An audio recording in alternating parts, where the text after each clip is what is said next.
Another Lions Sunday coming up. Once again, joined by Mike Payton from A to Z Sports. The Lions once again on the road this week. I don't think they will ever play another game at Ford Field. Feels like they've been on the road every week. Sunday night football against the Texans. And Mike, since the last time we spoke, there has been a new addition to the roster. Darius Smith coming over from the Cleveland Browns, 5 sacks in 9 games this season. A nice addition moving forward from the front office in the trade deadline. Za'Darius now in Detroit. He spoke for the first time on Friday. What did you take from that? What did you like about this trade? And can Lion fans maybe expect him to suit up pretty quick Sunday night in Houston? Well, I think it's a huge addition. Of all the things that the Lions, could have done, I know there were a lot of people who wanted Max Crosby or Myles Garrett, but those were never real things that could happen. The Lions did call on Crosby and were, swiftly told no. But this was the best thing that they could do that was possible. This is a guy that's been playing for, a few years now, played for the Packers, played for the Vikings, has been a very successful player, been really, really good for the Browns lately. I think if the Browns had a winning record, they probably wouldn't have made this deal. But you mentioned 5 sacks. He's also had 21 of his 27 pressures in just the last 5 games alone. So he's playing really well. He's really happy to be here. This is where he wanted to be.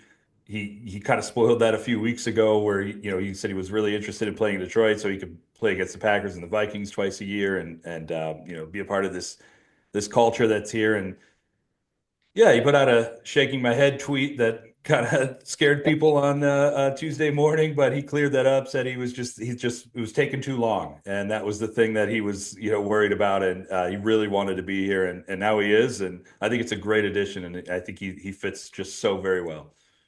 When the Lions head to the Lone Star State again this weekend, another new player on the roster, but it's a new old player, Jamison Williams, back from his 2 game suspension. Do you expect JMO to just go out there and be the guy we saw in the early portion of the season? Do you think they're gonna limit his reps now that he's been gone for 2 weeks? What do you expect the workload to be like for Williams on Sunday? I think it should just be right back to normal, just business as usual. While he wasn't able to practice these last 2 weeks, he was with the team. He was in the building. He was, getting in workouts with trainers and stuff like that, and sitting in on meetings. But he wasn't, obviously couldn't practice. That was the only thing he couldn't do. But he's still in great shape. He's not coming back from an injury or anything like that. So I would expect that he's going to be, just right back to normal. I think they're going to throw to him as much as they can, especially with this defense that has such a great defensive front. They're going to want to get that ball out.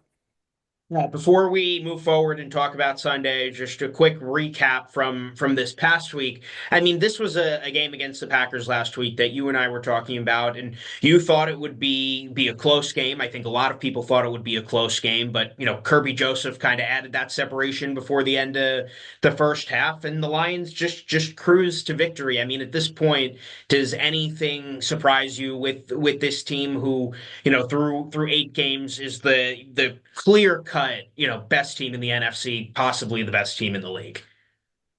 Yeah, I think that was the big test for them, because I think everybody was looking at it and thinking, well, can they play in the weather? It's going to be really rainy there, and it's going to be windy, and how is that going to affect them? But they're just built for that kind of thing, because they run the ball a lot, and when they run enough, they start to set up the pass. And Goff, who's always kind of carried this narrative around that he's not that great in the weather, just had a really good game, and was accurate and did everything that they needed to do. And their defense made the stops that they needed to make. And I think all the problems you thought the Lions would have in that game, the Packers actually had. The ball was too slippery, the throws weren't going well, multiple fumbles from the quarterback, and just like everything seemed to work out for the Lions that day. And I think, really the only test is, can they play in the snow? And I guess maybe we'll find that out in December against the Bears. And other than that, it's all indoors from here. It might seem like a silly question at this point, but in this league, I mean, in most leagues, you want to get hot at the right time, right? Going right into playoff time. There's no concerns with this team at the moment. No major concerns, at least. Could they be peaking at the right time? Is this sustainable? What they're doing every week, is this sustainable through the second half of the year and then a playoff run? I mean, there can really do no wrong at this point.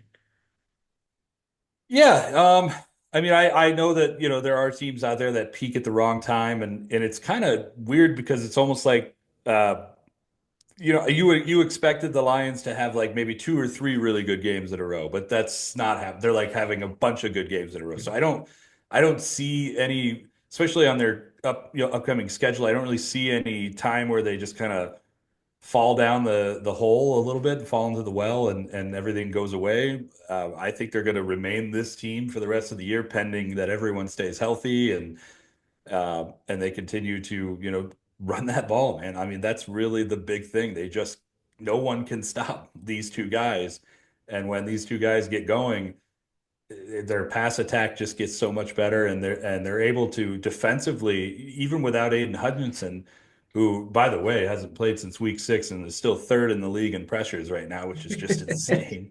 But God, that guy would have won the Defensive Player of the Year, no doubt about it. But even without Hutchinson, like they're still able to get stops. They're on the road. They're allowing just 25% scoring percentage in the red zone. Only 2 touchdowns they've allowed on the road in their own red zone this year. Like it's insane. I just think that they just have it right now, and it's just I don't know if that's something that you can lose when you're just playing as well as you are. I mean, I think one of the most impressive things at this point is, they're not playing schmucks every week. Maybe Yeah. outside of Tennessee, these are playoff teams that they're beating every week. The Vikings, the Packers, teams that are going to be in the hunt to get into the playoffs, and that doesn't change this week. You're going to play a Texans team that was coming into the year the clear-cut favorite to be the AFC South champs, a team that has been possibly disappointing could be the right word. They've lost 2 out of their last 3. No Stephon Diggs this weekend. Nico Collins coming back though. What do you see in terms of matchup wise, the Lions and the Texans, a team that the Lions haven't beat in a long time? Yeah, they haven't beat them since the very first time that they faced, which was I think 2004. The Texans were like a brand new team. Um, yeah, it's the thing that is going to be really good for the Lions is that this Texans offensive line is probably the worst in football, and they are just. I mean, I think Stroud's been sacked 30 times already, and you can get to them and you can put pressure, and that is what this team needs to do. And with Zadarius Smith, who we haven't actually been told that he's going to play on Sunday. There's been little hints that he is, but we haven't actually got a full confirmation that that's happening. But if he does, then that is going to be a huge debut for him to go If up he against does this. play, I'm going to interrupt you real quick. If he does play, as a pass rusher, how much do you need to know the playbook and the schemes, do you think? Right. Or is it kind of they can throw him in and say, when they say hike, go get the quarterback?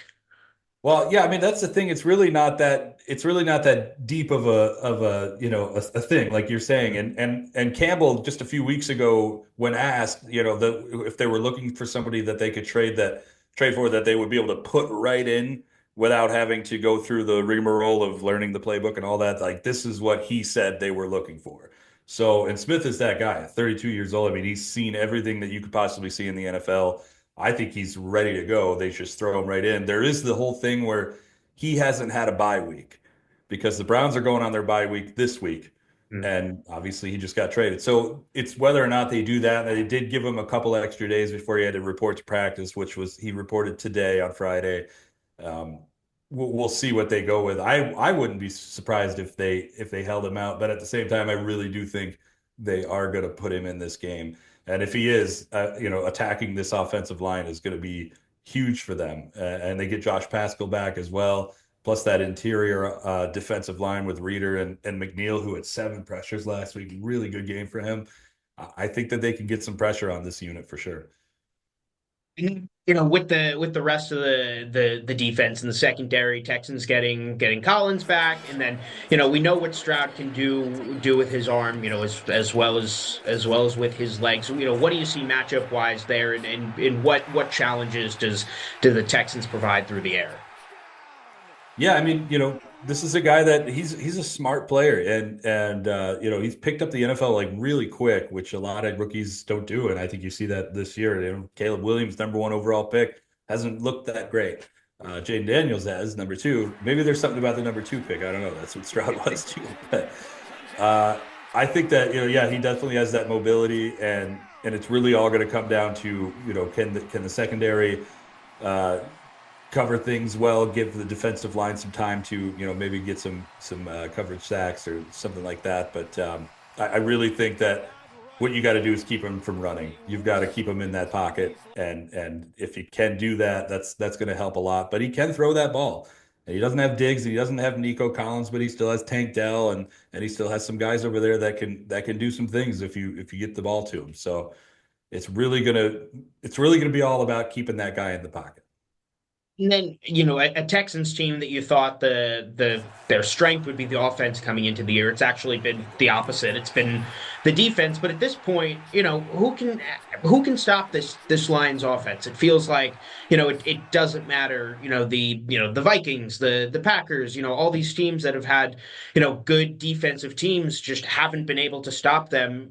Does Ben Johnson have something up his sleeve this week? Do they just keep, business as usual? Business as usual. He does have something up his sleeve every week.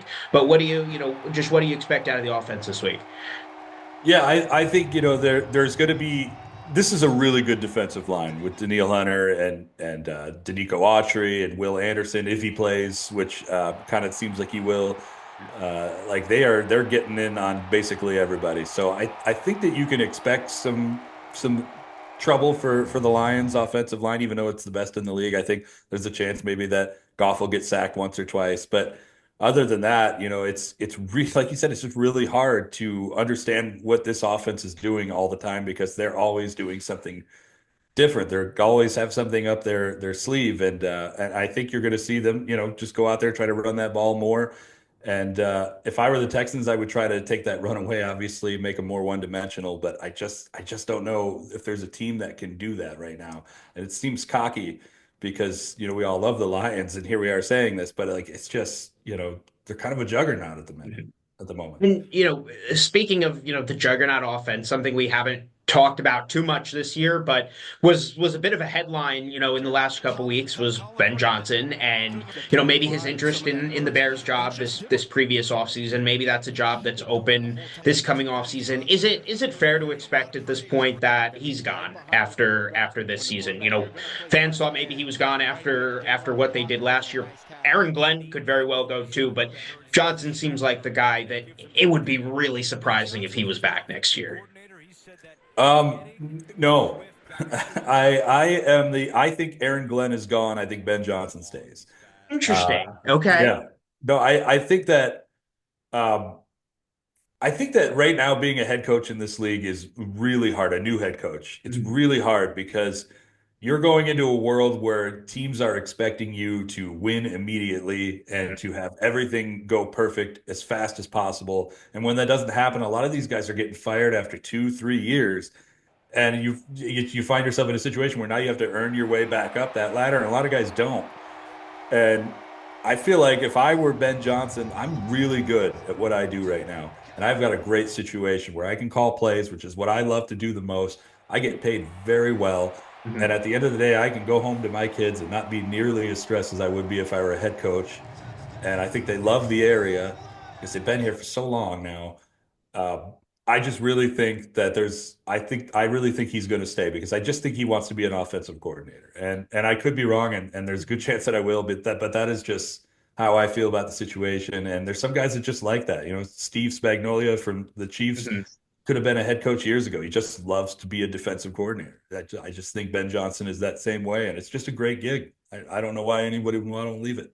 So on the flip side, do you think Glenn has more of a inclination to get that crack at being a head coach? Yeah, I think Aaron Glenn is, I mean, that guy is, he's so much like Dan Campbell in the sense that he's just a leader of men and everybody loves him. Last year, the NFL polled a bunch of players in the league and he was voted the most popular defensive coordinator, most popular coordinator altogether in the entire NFL. It's just because everybody loves this guy. They listen to him. They believe in what he's selling. He has everything that you need to be a head coach. I don't know if Johnson could do that. Like, I don't know if he could command a room the way that Aaron Glenn could. And I think the Saints are going to be all over him if things don't go right with Rizzi, which you never know. They might, but if they don't, I think they're going to be all over him as their new head coach. Sunday Night Football, second time this year. Lions are on NBC. Do they get their first win over the Texans in 20 years? And how do you think it goes down Sunday at Energy Stadium? Yeah. Initially, when I did my preseason predictions, I predicted this would be a loss. I am not predicting that anymore. I'm switching back. I'm going with a Lions win. Who's going to I beat them think at this point? How could you predict them to lose? right now the only team that really scares me is the Bills, and that's not for another few weeks. Yeah. But I'm going Lions 35, Texans 24. All right, you heard it. You heard it there. We'll see if the Lions can get that first win over the Texans since 2004, and Mike will catch up with you next week before, yes, they are back home to take on the Jaguars. We will Uh, catch up with you before that.